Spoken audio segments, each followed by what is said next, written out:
उस क्लास में लगभग 40 स्टूडेंट बैठे थे।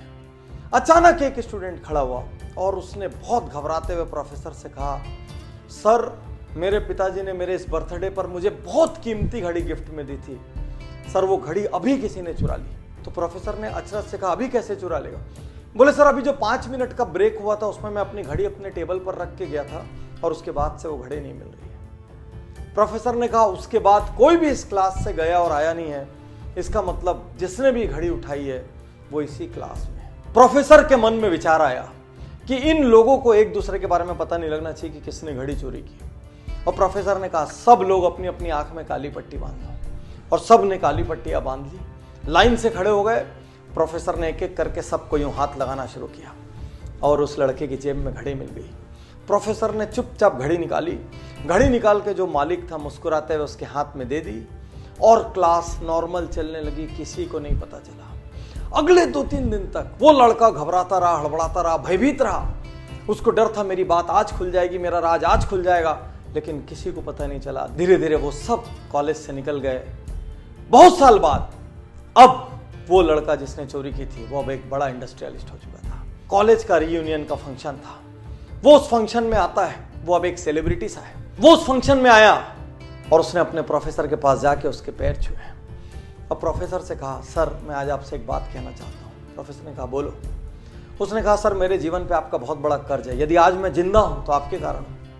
प्रोफेसर ने बोला, ऐसा क्यों? उसने कहा, सर आपको याद नहीं होगा, एक बार आपकी क्लास में एक घड़ी चोरी हुई थी और आपने सबकी जेब चेक की थी और मेरी जेब से वो घड़ी मिली थी, लेकिन सर आपने उस दिन वो बात किसी से नहीं की। मैंने निर्णय लिया था यदि उस दिन ये बात सबको पता लगी तो मैं सुसाइड कर लूँगा। सर आपने मुझे माफ़ कर दिया, उस दिन आपने मेरी इज्जत रख ली, उस दिन आपने मेरी सेल्फ रिस्पेक्ट रख ली। मुझसे गलती हो गई थी सर, लेकिन फिर भी आपने मेरा अपमान नहीं किया। आज मैं जहाँ भी हूँ सर उस लेसन की वजह से, मैं यदि जिंदा हूँ सर तो आपकी वजह से। और प्रोफेसर कहता है, अच्छा वो तुम थे क्या? तो लड़के ने अचरज से कहा, मतलब? बोले, उस दिन मैंने तुम सबकी आंखें तो बंद कराई थी, लेकिन साथ साथ मैंने अपनी आंखों में भी पट्टी लगा ली थी ताकि मुझे भी नहीं पता चले मेरे कौन से स्टूडेंट ने काम किया है। मैं नहीं चाहता था मेरे अपने किसी स्टूडेंट की वैल्यू मेरी नज़रों में हल्की हो या मैं किसी के साथ दुर्व्यवहार करूं। ये सुनते ही वो लड़का जो अब एक नामी इंडस्ट्रियलिस्ट था, उसकी आंखों में आंसू आ गए और वो प्रोफेसर के गले लग के 2 मिनट तक रोता रहा।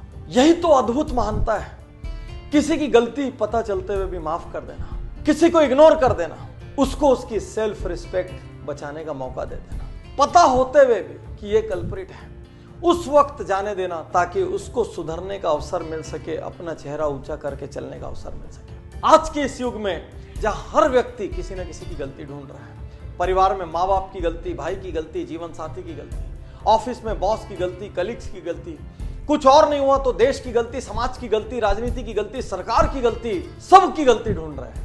ऐसे में क्या हमको ऐसे लोग नहीं चाहिए जो एक दूसरे को माफ कर सके? माफ करना और माफी मांगना ये कायर नहीं कर सकते, ये शक्तिशाली लोगों का काम है। साथियों, इस कहानी ने मुझे इतना इंस्पायर किया। एक प्रोफेसर जो ये नहीं चाहता कि उसका स्टूडेंट उसकी नजरों से गिरे, जो ये नहीं चाहता कि उसका स्टूडेंट किसी और की भी नजरों से गिरे। क्या ऐसे लोगों की समाज को जरूरत नहीं है जहां पर हम लोगों की गलतियां होने के बावजूद उनको इंसान मान के, उनको मिट्टी का पुतला मान के उनको माफ कर सके? हमारे भाई से गलती हुई, हमारे पार्टनर से गलती हुई, हमारे जीवन साथी से गलती हुई, हमारे किसी और फैमिली मेंबर से गलती हुई, रिलेटिव से गलती हुई, कलीग से गलती हुई, मोहल्ले में, कॉलोनी में, स्ट्रीट में रहने वाले किसी से गलती हुई, समाज के किसी अंग से गलती हुई, 1-2 बार माफ कर दो, जाने दो ना उनको उनकी सेल्फ रिस्पेक्ट के साथ। गलतियां ढूंढना महानता नहीं है, गलतियों को इग्नोर करना और सामने वाले को अपना सम्मान बचाने का मौका देना महानता है।